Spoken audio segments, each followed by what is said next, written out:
की अण्णाने एखादं जर काम हाती घेतलं तर त्याचा शेवटच करायचा त्या कामाचा. ह्या कामावूनच कळतंय की धनंजय देशमुख आणि संतोष अण्णामध्ये गावाविषयी सर्वसामान्याविषयी काय भावना होत्या. होतो ना भविष्यात असं हा पुरस्कार आमच्या गावासाठी मानाचा बहुमानाचा आहे. आणि त्या पुरस्काराला जर अण्णाच नसतील तर एक फार मोठी पोकळी असल्यासारखं वाटतंय मला. भावना अशा आहेत की अण्णा असते तर ना अण्णाचा सत्कार झालेला असता आणि हे पुरस्कार अण्णालाच पाहिजे होता असं वाटलं असतं की आम्हाला खूप छान वाटलं असतं आणि अण्णा नाहीत म्हणून वाईट वाटतं. ताई, अण्णांनी कोणकोणती कामं केली होती? अण्णांनी पाणी फाउंडेशनचं काम केलं, जलसंधारणाचं काम केलं, नदी खोदकरणाचं काम केलं, पाणी पुरवठ्याचं काम केलं, पूर्ण काम केलं अण्णांनंच. आणि अण्णा पूर्ण काम करायचे आणि सगळं काम अण्णा बघायचे. आनंद भाऊ, अण्णांचं काम तुम्ही बघितलेलं आहे, आज पुरस्कार मिळाला, पण खऱ्या अर्थानं तुम्ही जसं सांगतात की काम त्यांचंच होतं. अण्णा मध्ये अशी खासियत होती की अण्णाने एखादं जर काम हाती घेतलं तर त्याचा शेवटच करायचा त्या कामाचा. मग अण्णाच्या काळामध्ये आम्ही नदी खोलीकरणाचे कामं केले, तळ्यामधील गाळ काढून त्याचं खोलीकरण रुंदीकरण करून तो शेतकऱ्याला गाळ दिला. आणि ह्या अशा गोष्टी केल्यामुळं पाण्याची पातळी वाढली आमची. पावसाळ्यामध्ये पाणी तलावामध्ये आलं. आता तर हे मागच्या 1.5 महिन्याखाली धनंजय भाऊ देशमुख यांनी काम केलेलं आहे. म्हणजे अण्णाचं दुःख बाजूला ठेवून धनुभाऊनी जे काम केलं, म्हणजे ह्या कामावूनच कळतंय की धनंजय देशमुख आणि संतोष अण्णामध्ये गावाविषयी सर्वसामान्याविषयी काय भावना होत्या. की त्यांना निस्वार्थपणे काम करणं गावासाठी आणि फक्त गावासाठी. तर आज 4 आजूबाजूचे खेडे असे आमचे काम पाहायला येते मासाजोगमध्ये की नेमकं तुम्ही कसं करता, काय करता. आणि सर्वात महत्वाचं म्हणजे निस्वार्थी भावनेनं काम केल्यामुळं त्याची ही पोच पावती आहे. ताई, खरं तर अण्णांची कामं तुम्ही म्हणतात खूप चांगली होते, पण असं चांगलं काम करणाऱ्या माणसाची अशी पद्धतीने हत्या झाली आणि ते सगळं पाहता तुम्ही दिल्लीत पोहोचतर काय भावना आहे? अण्णाच असं वाटतंय की त्या मारेकऱ्याला कठोरातली कठोर शिक्षा द्या आणि आम्हाला फासावर लटकवल्याला एवढं दाखवा. माझी कळकळीची विनंती आहे सगळ्यांना. कृष्ण आंधळे अजूनही फरार आहे. कृष्ण आंधळे घाव सापडत नाही ना, त्याला पण सापडा, कुठं पण शोधा आणि त्यांना कठोरातली कठोर शिक्षा म्हणजे फासावर आम्हाला फक्त गावकऱ्यांना लटकवल्याला एवढं दाखवा. माझी कळकळीची विनंती आहे. आणि देवेंद्र फडणवीस साहेबांना बी सांगते की माझी कळकळीची विनंती आहे. मी उपसरपंच आहे मसजोगची. मला असं वाटतंय की त्यांना जाऊनच मी मारावं का काय. आमच्या अण्णाला असं मारले तर असं वाटतंय मला. त्यांना मला फासावर लटकवलेलं हे बघायचं, तर मला तेवढं दाखवा. ताई, वैभवीशी कधी बोलणं होतं का? हा, त्यांच्या होतं ना. वैभवीशी बोलणं होतं. वैभवीकडे मी जाते, भेटते, बोलते. त्या काय? लेकराचे दुःख,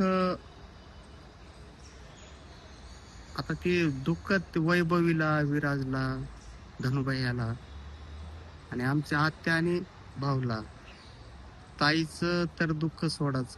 म्हणजे ते सांगण्यासारख्या गोष्टी नाहीत की दुःख किती भयानक आहे आणि कसं आपण त्यांना काय विचारा, काय त्यांना सांगा. इतक्या भयानक दुःखातून ते आज जात आहेत. आणि अशा दुःखाच्या टायमिंग मध्ये इतक्या देव माणसाला आमचे आज हे होतो ना भविष्यात असं हा पुरस्कार आमच्या गावासाठी मानाचा बहुमानाचा आहे. आणि त्या पुरस्काराला जर अण्णाच नसतील तर एक फार मोठी पोकळी असल्यासारखं वाटतंय मला. खरं तर ताई, तुम्हाला अण्णा काय नावाने हाक मारायचे? अण्णा मला ताई बोलायची. हा, आज असते तर अण्णा काय बोलले असते? अण्णा बोलले असते की ताई मी आपल्याला पुरस्कार भेटलेला आहे, मी आपला पुरस्कार घेऊन येतो, आपलं गाव आपलं हे झालेलं आहे, 1 नंबरला आलेलं आहे महाराष्ट्रातून, म्हणून आपल्याला पुरस्कार भेटत आहे, मी आपला पुरस्कार घेऊन येतो. मग मला असं म्हणले असते. आणि मला असं दुःख वाटते की अण्णा नाहीत ना, म्हणून आम्हाला इथपर्यंत यावं लागलं, नाही तर आमच्या अण्णा पुरस्कार घेऊन आले असते. आम्ही अण्णाला आमच्या मसाजोगवर बघितलं असतं की आमच्या अण्णाला आणि आमच्या सरपंच अण्णाला पुरस्कार भेटलाय म्हणून आमच्या गावकऱ्यांनी पूर्ण बघितलं असतं अण्णाला. तर अण्णा नाहीत ना म्हणून फार दुःख वाटतं बघा. आज पंतप्रधान नरेंद्र मोदींचं भाषण बघितलं, ते भाषण बघताना अण्णांची आठवण झाली. हा झाली ना.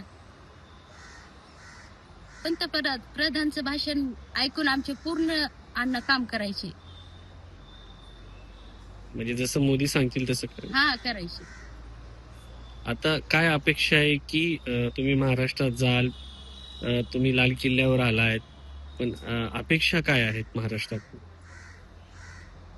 महाराष्ट्रात अपेक्षा आम्हाला एवढीच आहे की हे जे मारेकरी आहेत यांना लवकरात लवकर फाशीची शिक्षा व्हावी. आणि इथून पुढचं, आता ही माझी पत्नी आहे, तर इथून पुढचं प्रत्येक काम धनंजय देशमुख यांच्या मार्गदर्शनाखालीच होईल. गावाचा विकास, अण्णाचं जे स्वप्न आहे त्या स्वप्नाला आम्ही कुठेही तडा न जाऊ देता प्रत्येक काम अण्णा ज्या पद्धतीने करीत होते त्याच पद्धतीने धनुभाईचं मार्गदर्शन घेऊन आम्ही पुढील वाटचाल आणि पुढचे काम करीत राहतो. खरं तर चांगलं काम मिळाल्यानंतर चांगलं फळ मिळतं, पण अशा पद्धतीने काम करणाऱ्या माणसाला, एका दलित समाजाच्या माणसाला वाचवताना त्यांच्यावरती हा प्रसंग आला असं सांगतात. हो, ते सत्य आहे की म्हणजे आता दलित म्हणजे माझा चुलत भाव आहे ते अशोक सोनवणे. म्हणजे अण्णा अण्णाकडे कधी जात नव्हती, पात नाही, कधी कोण लहान कोण मोठा, इतकं म्हणजे चांगलं नेतृत्व होतं ते आमच्या गावासाठी. अण्णासारखा माणूस आता होणं अपेक्षित नाहीच. आणि काय बोलावं ते समजत नाही. ताई, तुम्ही आता इथून गेल्यानंतर अण्णांच्या कुटुंबाची भेट घ्याल? हा, मी भेट घेणार ना. गेल्या धनुभैयाकडे जाणार, आमच्या अण्णाच्या फोटोला पाया पडणार, धनुभैया देशमुख यांना भेटणार, अश्विनीताई यांना भेटणार, वैभवीला भेटणार, गेले की भेट घेऊन जाणार. ती महाराष्ट्राला काय सांगाल आज? आज महाराष्ट्राला सांगणार की अण्णाचे कामाची आठवणी, अण्णांनी भरपूर काम केले, अण्णानं छान काम करायचे आणि अण्णांनी काम केले त्यामुळेच आम्ही इथपर्यंत आलो. पुरस्कार आणि हा पुरस्कार अण्णासाठीच गावाला भेटलेला आहे.